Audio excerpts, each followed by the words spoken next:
So welcome everyone to our panel discussion named The Digital Awakening of Women in Football. Today I'm very happy to be joined by an incredible lineup of women who have worked very closely with us in the sports and stadium industry. So they're here today to share their insights on how technology is transforming fan experience and stadium engagement and much more. And also thank you for the audience that are joining us today. We know that a lot of you are hungry already, so we make sure to make it fun for all of you. Okay, so we're going to start right from there, and we're going to begin discussing the role of technology and also digital twins in premium spaces and selling strategies. So we're going to start with Charlotte. So could you start by explaining how these concepts are applied in your work at Everton, particularly in relation to the premium sales of your new stadium that you're currently building? Yep, sure. Good afternoon, everyone. My name's Charlotte, and I work for Everton Football Club. For those of you that don't know, Everton has been building a new stadium for the last 3 years. It's due to open in August 2025. In order to sell the premium spaces at the new stadium, we created a showroom to do so. It's very much not your average showroom, though. It's kind of been strategically developed to be a very sort of digital and immersive space to kind of really make our products much more tangible and more real, because ultimately we've been selling a building site for the last couple of years. So we really kind of harness this technology to bring it to life to all of our clients. So the way that the showroom was designed, there was various kinds of zones throughout it, and it was all kind of designed to trigger all of the senses. I think if we've got...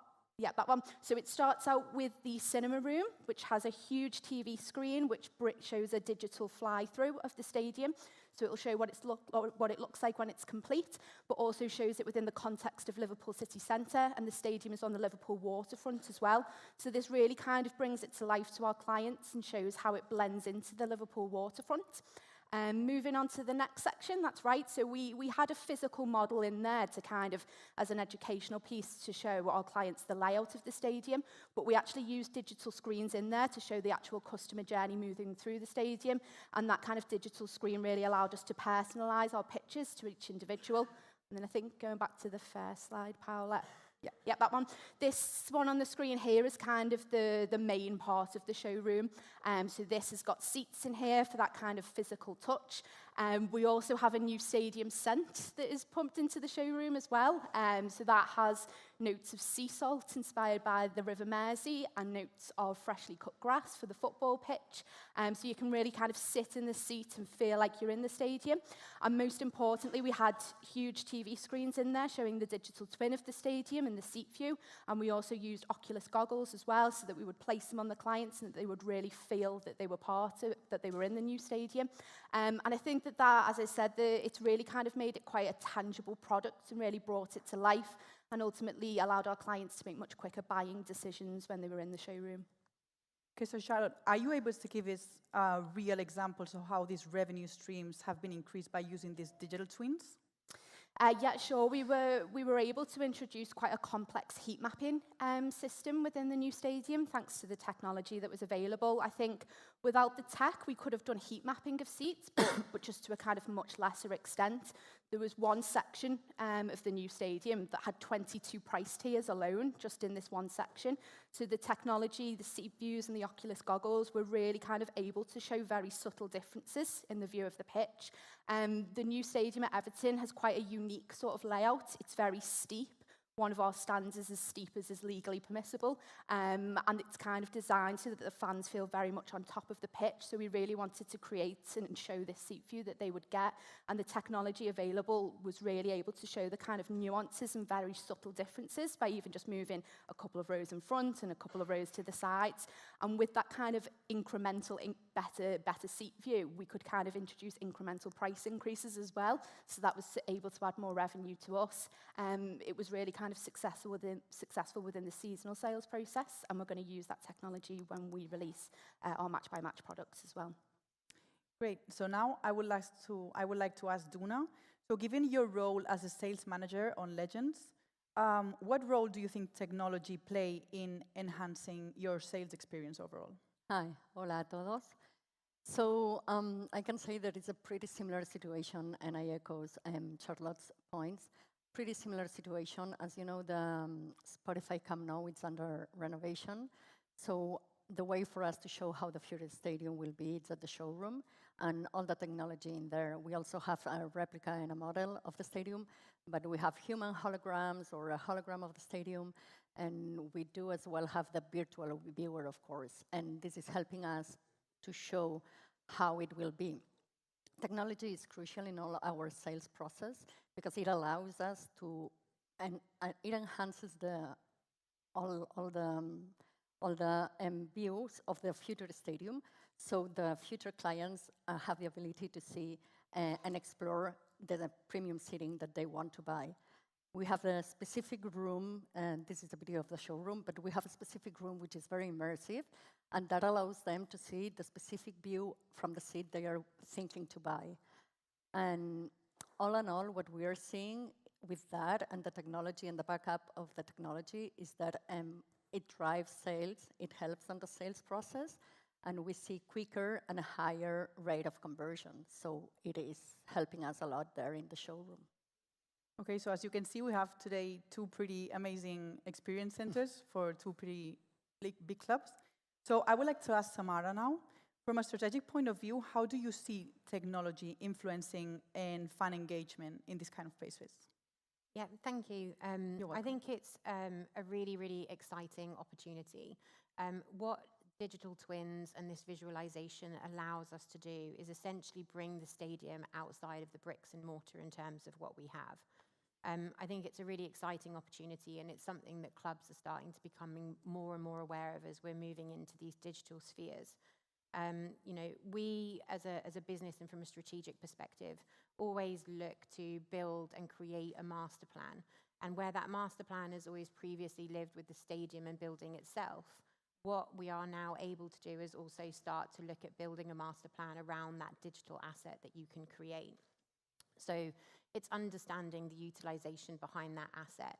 It's not just the one point within the customer's journey of that sales suite, although it's been a super exciting journey to undertake with Everton around the strategy behind that sales suite and the immersion of digital within it.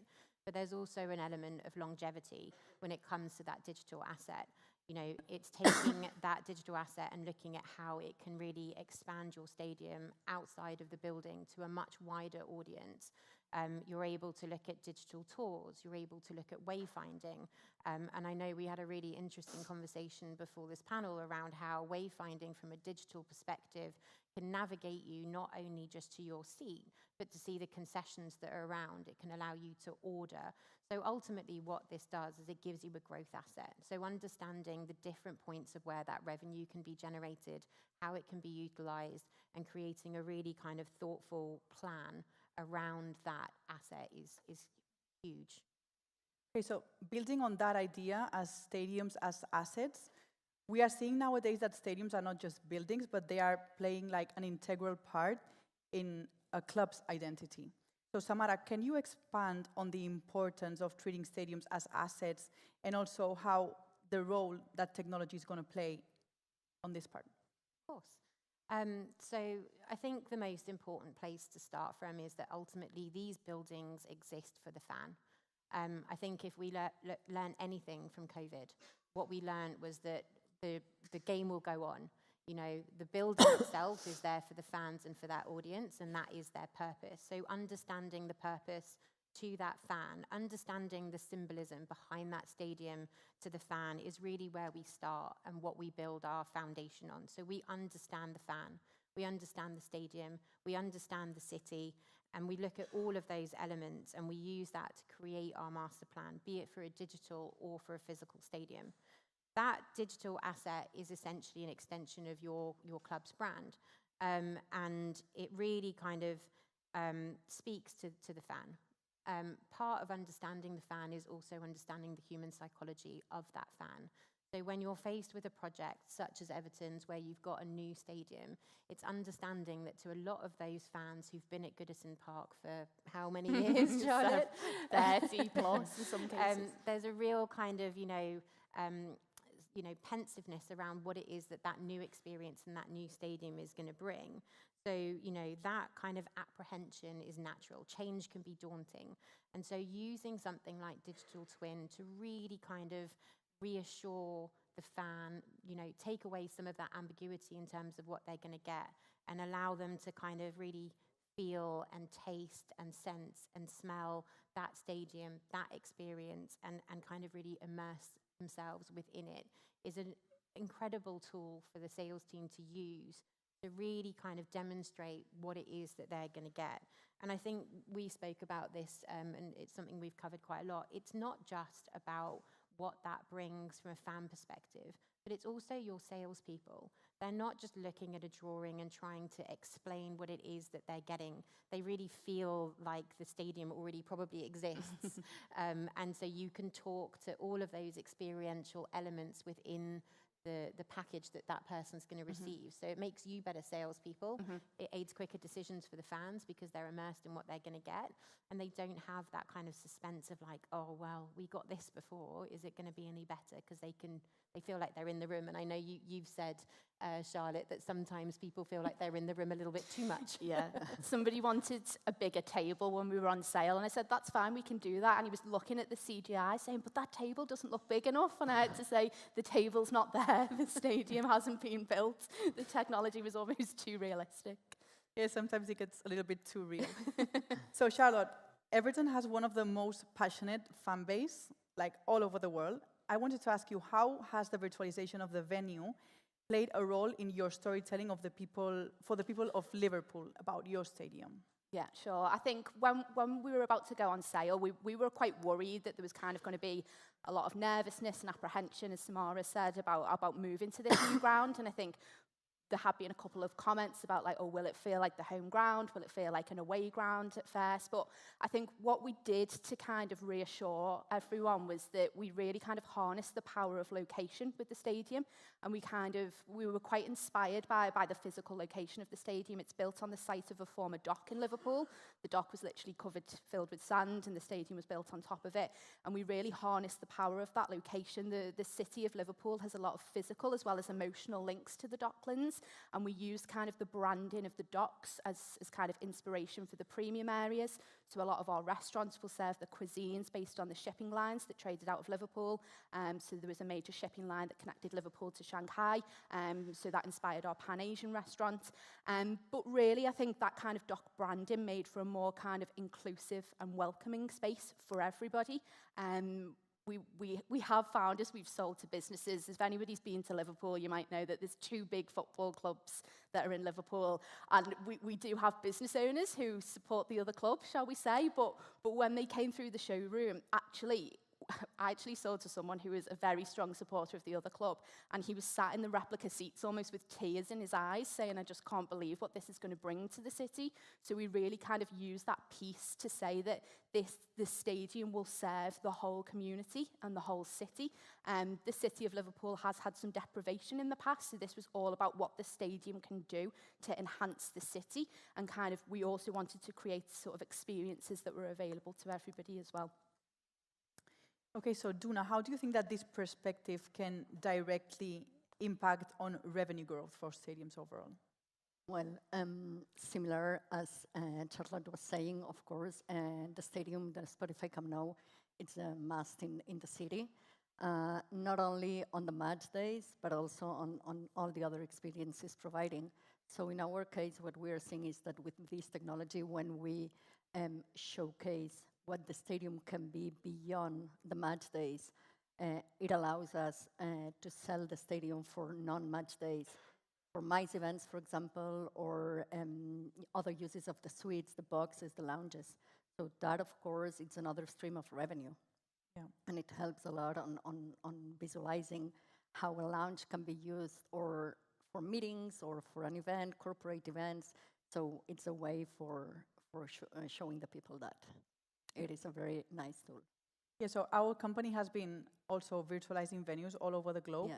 And we are also seeing a lot that tendency where all the new stadiums are trying to bring fans in very prior to the match and make them leave as later as they can. So doing multiple activities, trying to really get revenue from the stadium on not match days. Like, as you said, like meeting rooms you can rent, you can do your corporate event there, you can do concerts, you can do other sports. So every time, like, stadiums are shifting to a lot more multifunctional spaces rather than just being football fields that as they used to be before, maybe. Yes, and actual current clients, in our case, customers, and they see the opportunity when they are buying the suite or the box for the match days, but they are seeing the opportunity to use that on non-match days as a meeting space, as a place where to meet with your clients if you do not have an office in Barcelona. It is a good space for them, and because we show that on the tool, they can imagine that space built as a meeting room. Yeah. It is very helpful. They put themselves there, they imagine themselves there. Yeah, and it also like justifies the price a little bit more, yes. So you can use it for many other things. Of course, that's what they see. Charlotte, sorry, you already have on the new Everton Stadium, right? Like some spaces that can go into match day and non-match day configuration, so... Yeah, again, kind of to my point about sort of serving the community, we're also looking to introduce some like shared office space, like a WeWork kind of space within the stadium. The restaurants are being built so that they can be used on a non-match day as well. We can hold concerts and we can hold kind of festivals in there as well. So, as I said, it's kind of, even if you are not necessarily an Everton fan yourself, it will serve the community, and it might just be in the form of a concert rather than the football. Great, so now for the last topic of the conversation, let's just switch the topic to how can technology support and advance the development of women in football, not only in the pitch but also out of the pitch. This is a question for the three of you. What do you think that are the main challenges that we are facing right now in women's football, and how do you see technology helping to like kind of level the playing field, let's say? So, Samara, if you want to start. Yeah, thank you. And ladies, please also chip in on this with me. But I think that in general, we've seen a really huge movement around the women's game, and that movement has had influence across a whole suite of industries that are all associated to football, not just football alone. We have got better coverage of those games. We have got better wages. We've got better interest from potential partners and sponsors. And we're seeing a lot of big brands really kind of lean into this movement. And seeing as Charlotte has mentioned the L word, I will bring up Liverpool Football Club as a great example, where them in conjunction with Nike have changed their logo on their third kit for both men's and women's to a vertical tick to really kind of highlight that that movement and transcendence into the women's game and the progression that it's experienced. So, you know, as that movement grows, as that interest is developing, a lot of clubs are really starting to look at purpose-built stadiums to support those women's teams. And you know, that kind of natural progression into stadium builds means that you also have to kind of really understand the reality behind it. What does it look like? What does it mean? What are the changes? And kind of sell that experience to the fans as well, because like I said earlier, you know, they exist for those fans. You know, we've seen the first of these stadiums starting to come through with CPKC Stadium in Kansas. And I know that that's a really great example of a venue that you guys have worked on to really kind of deliver that experience when you don't have a physical building and kind of sell that experience to those demographics. So, you know, that, as much as it pains me to say, that experience for the women's game has been substandard. You know, clubs are utilising old lower league grounds that they've purchased, or they're not really opening the full capacity of their experiences, especially when it comes to premium, when they're hosted in the men's teams. And I won't, you know, name names, but I've had conversations with people when, you know, they have a sellout stadium and they're not selling their premium, and I'm just like, but why? Like, I think that there's a real change in the demographic across the board. You know, we do talk a lot about the change in demographics when it comes to women and families within those venues, and that's not just true of the women's game, but across football in general. But that doesn't mean that the corporates or your traditional football fan base isn't still attending. So if they're used to getting that tiering and hierarchy of experiences within the men's game, we should be replicating that within the women's. So, I think as that landscape changes around, the women's game, having a tool like digital venues and digital twins that's really able to demonstrate to a hugely wide demographic about how this experience is right for you, why this experience isn't substandard, how it's going to meet your needs, be it a corporate, a family, a group of guys going with their mates, whatever it might be. What it does is it brings to life the usage and the tiers of experience from your concourse right the way up to your top premium experiences. So, and I think that's a tool, Charlotte, that you've seen has been hugely helpful around, the different tiers of experience that we've created and how those lend themselves and speak to different audiences that you have. Yeah, definitely. I mean, for clarity, we've been selling the premium products for the men's game, but what I can say is that there's definitely a shift in demographic across football in its entirety, including the men's game as well. I think traditionally when sort of putting a lot of seasonal premium inventory on sale, there's a lot of focus about what's business to business and what's business to consumer. But really, I think we kind of need to expand upon that, because what I can say for sure is that I have sold to lots of business owners of sort of small and medium-sized businesses, but really what they're saying to me is that the seats are going to be used for a variety of reasons. So yes, they are going to take clients to some of the games, but also some of the games they're just going to take their wife and kids, that it's a family day out. Some of them, are quite sort of busy, and they've said that this is kind of the only sort of real sort of quality family time that they're actually getting over the weekends.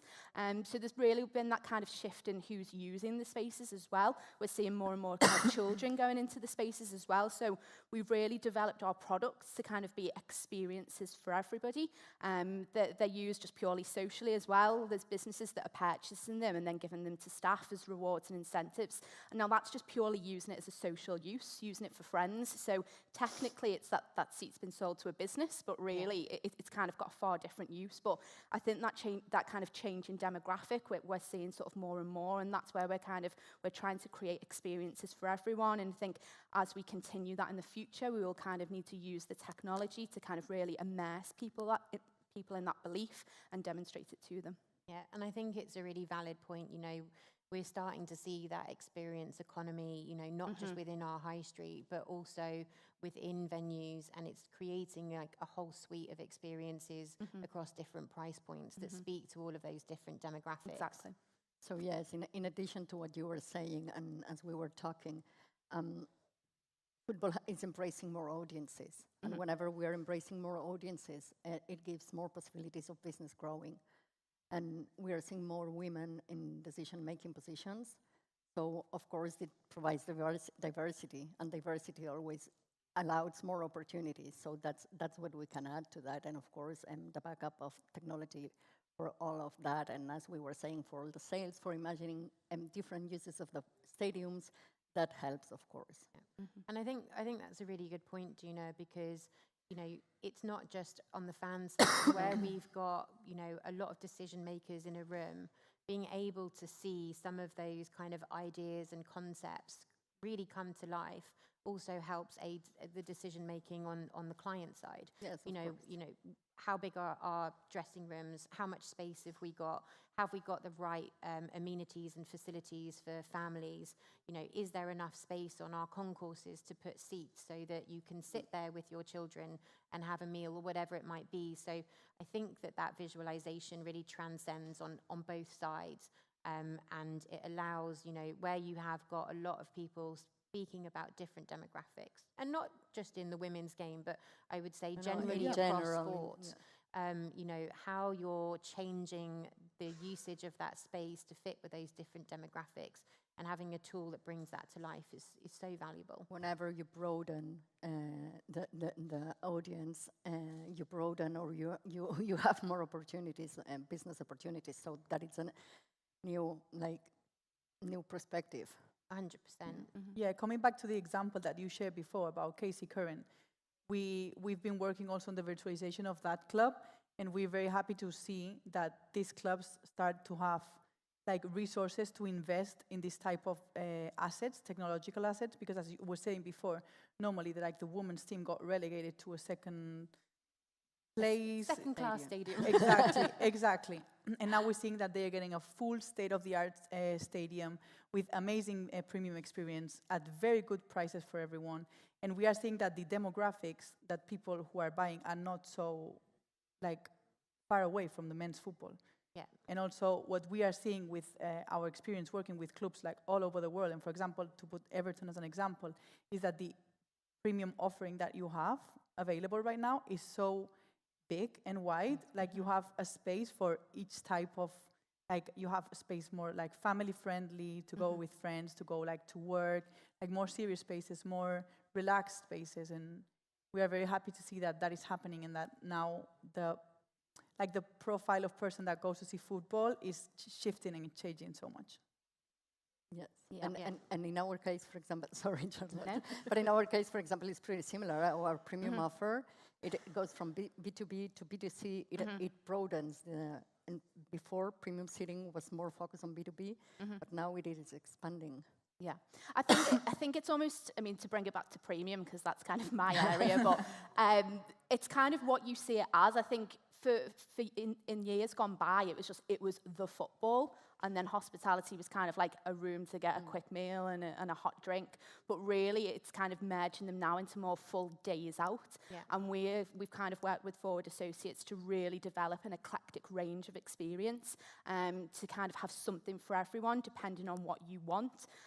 With even some of our top level spaces, some of them were kind of very formal and fine dining of 7-course meals, but equally we created kind of top level products that were our top seats that were actually more relaxed, because it was to say, just because you were a high net worth individual and you could potentially afford the most expensive seats that we had, you might just still want a more relaxed experience as well. So it was creating kind of these various different experiences. We also based them more around actual restaurants on the high street as well. Yeah. So we actually based it on the city centre and restaurants that people actually go to. So tapas is really popular, so we put a tapas restaurant in there, and we have lots of steakhouses in Liverpool. Yeah. So we actually matched it against my point earlier about sort of serving the city, so that they become real sort of days out. And I think that is where it does sort of help with that kind of change in demographic, where people are more comfortable then to kind of bring friends into these sort of less corporate environments and more kind of social spaces. Yeah, and I think, that was really a key kind of linchpin of our strategy with Everton. It was looking at all of those different demographics. We created, profiles of those individuals. We walked the high street and we looked at the tapas restaurants, some of the kind of Brazilian grill bars that are there, and we looked to bring that into the spaces and understand all of the different social needs. If you're going out for dinner with your clients versus going out for dinner with your family and versus your friends, you're going to pick different places. So creating that spread and those different tiers of experience was part of what we wanted to create. But that's a new idea and a new concept within football. The idea of going to a steakhouse restaurant in a football stadium is one that is so mismatched to the traditional. So having a tool that means that we can really kind of bring that to life, and people really kind of understand, actually, this really is a steak restaurant in a stadium. Making it tangible. It makes it tangible, it makes it understandable, and it then, really aids that kind of decision making of this is what I'm probably going to use it for, a bit of this and a bit of that, and actually this product is the best sort of suited for me. And I think that profiling of space to the people you were selling to, combined with having the visualization tools there to say, right, well, you can't just have a chocolate cake or a vanilla cake, but you can have a coffee and walnut, really kind of brings that to life. 100%. Everything that we've kind of said about Everton now, it's still a building site. But we kind of talk about it so much that it becomes very real. So I think no one is more important than the other. It's all of these little elements, from the visualization to the showroom, to the experiences, to the cuisines, all kind of builds a whole complete picture for our buyers, and ultimately allows them to kind of make quicker buying decisions in the showroom.